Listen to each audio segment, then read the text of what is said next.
Merhaba arkadaşlar. Bugün sizlere basit makine mantığını anlatacağım. Bunun oyunu bir maç gibi düşünebiliriz. Bir futbol maçımız var. Bu futbol maçında takımlardan bir tanesi kuvvet, diğeri yol. Bu maç ikisi arasında oynanacak ve ikisinden biri kaybedecek. Diğeri de kazanacak.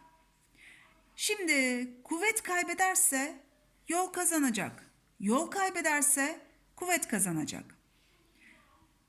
Bu maçımızın sonucunu değerlendirirken şöyle düşünmemiz gerekiyor. Az gol yiyen maçı kazanandır. Bunun anlamı nedir? Eğer kuvvetin 1, yolum 2 gol yemişse o zaman kim kazanmıştır? Kuvvet kazanmıştır. Neden böyle bir mantık kullanıyoruz? Çünkü arkadaşlar şöyle bir sorunumuz var.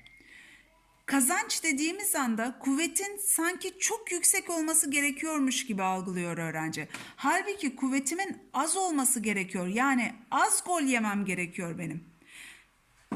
Yolumun ise kuvvetime göre daha fazla olması gerekiyor. Yani yoldan kayıp kuvvetten kazanç sağlamam gerekiyor.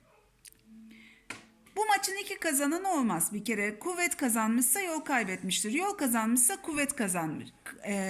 Yol kazanmışsa kuvvet kaybetmiştir. Maçımızın iki kazananı yok.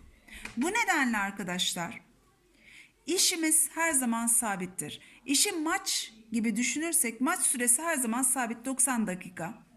Bu süre içerisinde zaten bir kazananımız var. Standart maçların dışında gibi düşünelim. Maç süremiz değişmiyor. Bu durumda yaptığımız iş değişmiyor. Yani kuvvetten kazanmışsak yoldan kaybetmişiz, yoldan kazanmışsak kuvvetten kaybetmişiz. Dolayısıyla bu ikisinin çarpımı her zaman sabit kalmış. Yani işten herhangi bir kazancımız ya da kaybımız olmamış. İşten kazanç veya kayıp olmaması enerjiden de kazanç veya kayıp olmamasını gerektirir.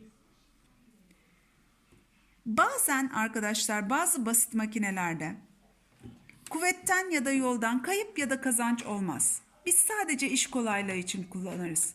Örneğin sabit makaralar gibi.